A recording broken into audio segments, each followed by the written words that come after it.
Olá, estamos chegando com mais uma edição do Fiscalização Pública aqui pela TV Câmara Taubaté, Canal 4, a primeira TV legislativa do Vale. E o Fiscalização você já conhece bem, é um espaço aberto para você saber do trabalho desenvolvido pelos vereadores da cidade. Temos o prazer de receber mais uma vez aqui no nosso estúdio o vereador João Vidal, do PSB. Prazer recebê-lo mais uma vez, vereador. Obrigado, Miguel. Prazer estar aqui também. Vereador, taxa de iluminação, o senhor está batendo nisso de forma recorrente, pedindo que pare de cobrar taxa de iluminação. Não só não pararam de cobrar, como não resolveram os problemas de onde não tem iluminação, né? Pois é. Como é que está essa situação? Não resolveu, Miguel. E é uma tecla que eu estou batendo e queria parar de bater, né? Taubaté está cada vez mais escura e cada vez mais insegura, consequentemente. Desde janeiro, que a responsabilidade da iluminação pública passou da Bandeirante Energia para a Prefeitura, e não foi só em Taubaté, em todas as cidades do Brasil, em decorrência de uma resolução do governo federal, não se trocou uma lâmpada mais em Taubaté. O agravante nisso é que houve uma taxa, a criação de uma taxa para custear a contratação de uma empresa para fazer a manutenção na iluminação pública na cidade, e essa empresa não foi contratada. Houve uma demora muito grande por parte da secretaria, na minha opinião, e quando a secretaria pôs o edital na rua, esse edital para a contratação dessa empresa foi suspenso pelo Tribunal de Contas do Estado. Então, desde janeiro não se troca nenhuma lâmpada. E se pensar assim, não, mas trocou até dezembro? Não, não trocou até dezembro. A Bandeirante, que sabia que essa responsabilidade passaria para a Prefeitura, já há muito tempo não fazia manutenção no parque de iluminação pública na cidade. Então, a cidade está muito escura. A gente estima aí que haja uns 2.000 pontos apagados na cidade. Apagados. Aí, num universo de 30.000 pontos, está bem acima do ideal, né? Do tolerável estipulado pela Agência Nacional de Energia Elétrica. E a taxa continua sendo cobrada. Eu fiz um requerimento oficial ao prefeito para suspender a taxa, porque não é justo pagar a taxa para um serviço que não está sendo executado. Então, que essa taxa seja suspensa até que a regularização da contratação ou a liberação da contratação da empresa aconteça por parte do Tribunal de Contas do Estado. Enquanto isso não acontecer, suspende a taxa. O prefeito recusou, já arrecadou aí cerca de 2 milhões de reais, vai continuar arrecadando. O valor está na casa de 2 milhões. Pois é.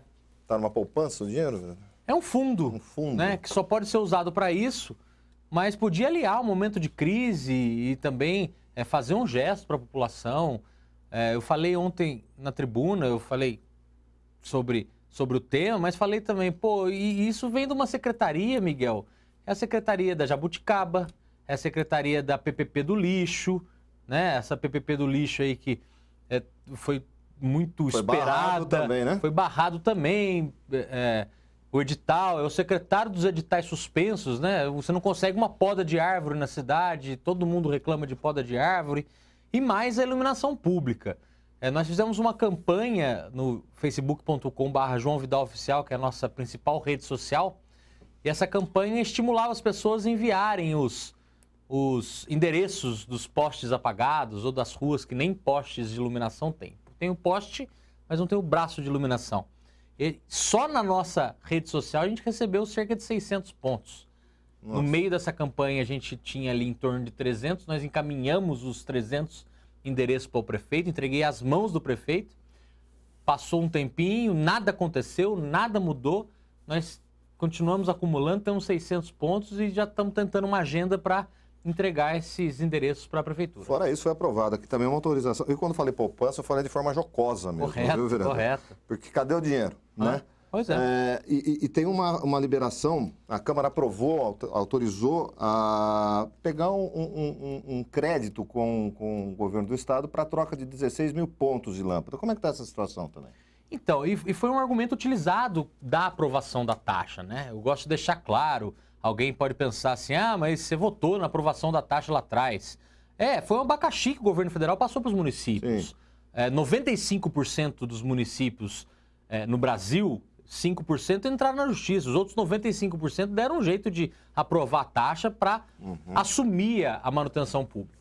Só que, naquele momento, o secretário esteve aqui nos corredores da Câmara dizendo que em 3 meses a cidade estaria iluminada, que avenidas seriam iluminadas por LED, que já havia um recurso do governo do estado, que isso já seria investido na iluminação, que tudo ia ficar muito bonito, as pessoas iam em outras palavras, agradecer até de estar pagando a taxa, que para a maioria das pessoas é pouco, mas faz diferença. Alguma coisa você está pagando e não está tendo, e isso, o sentimento de injustiça é muito grande.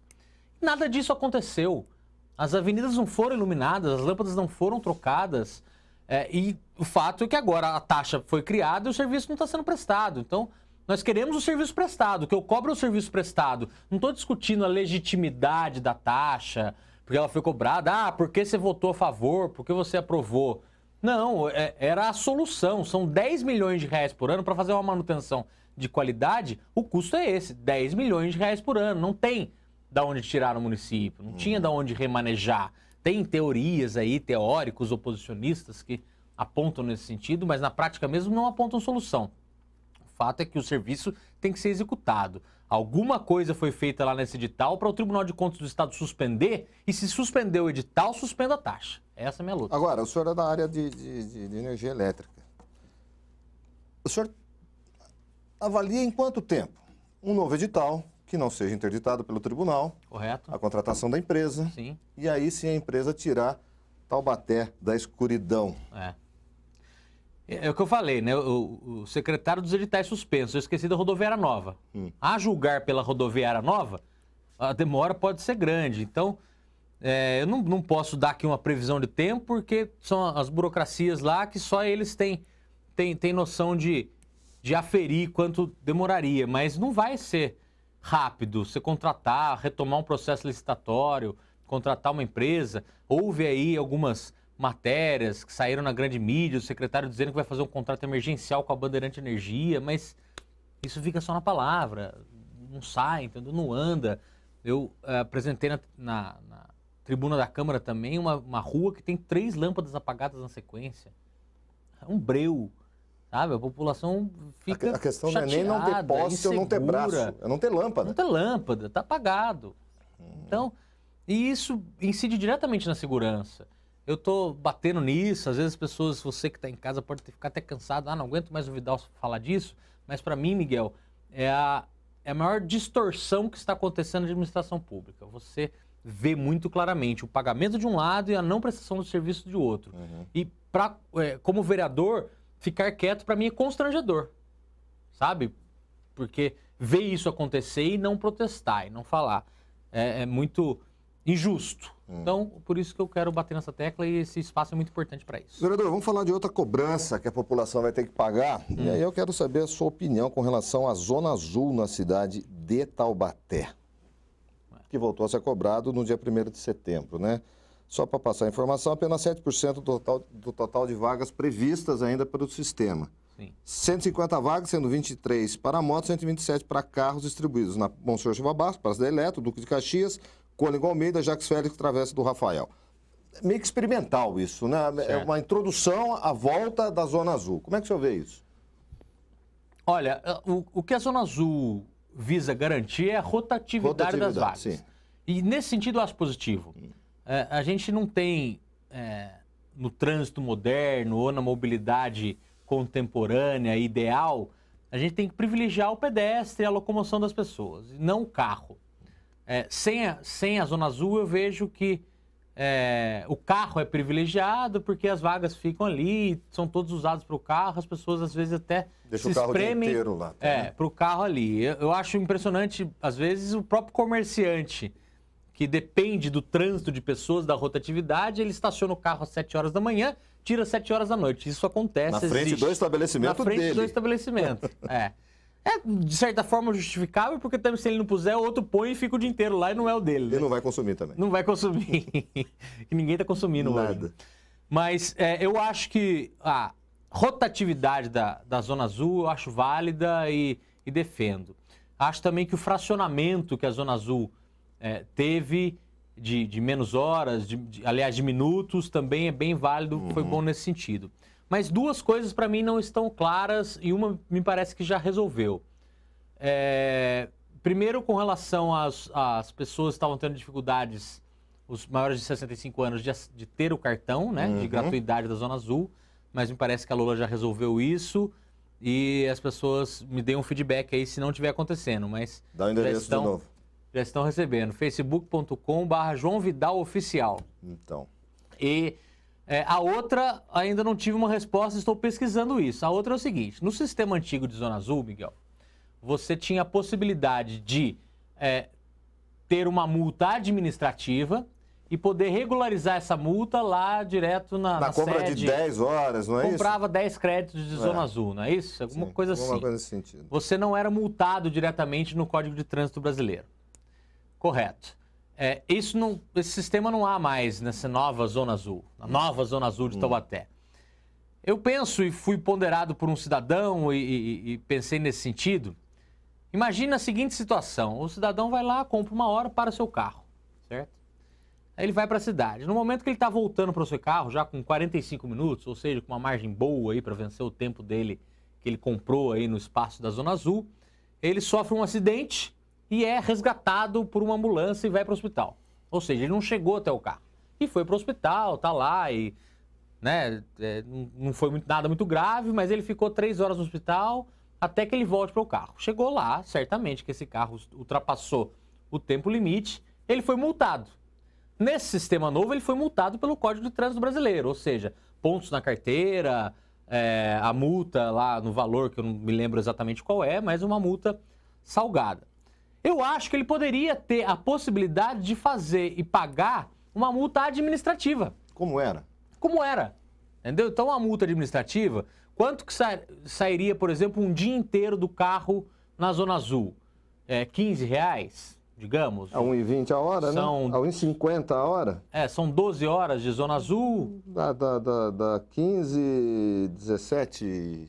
R$17. R$17. 16,20. Eu acho que uma multa nesse sentido aí de administrativa de R$20 para ele regularizar e não ter os pontos na carteira seria fácil. 18, vereador, senão vão falar que eu sou completamente ignorante de matemática 18. E vão descobrir o meu segredo. 18.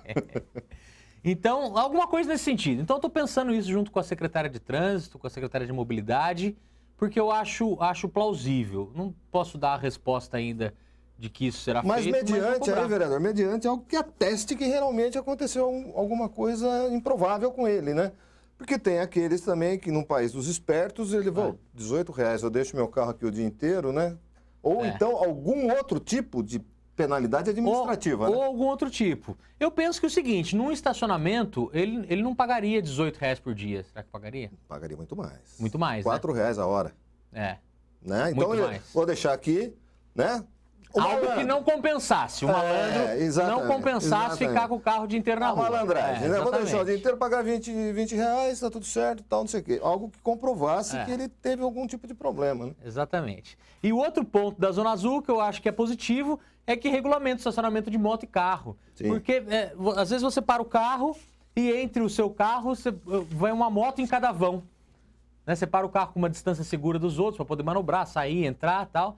As motos vêm e param. Então, essa regulamentação também eu acho positiva, ponto aí para a cidade, nesse sentido. Mas o senhor vai pedir para que seja revista essa questão? Eu vou pedir para que seja revista. Eu vou pedir, para que seja estudada, pelo menos. Lógico. Porque é uma ponderação, eu achei interessante. Eu acho que precisa ter uma resposta a respeito disso. Muito bem, o tempo ali está esgotando. Nós voltamos já com o vereador João Vidal, aqui no Fiscalização Pública. Até já.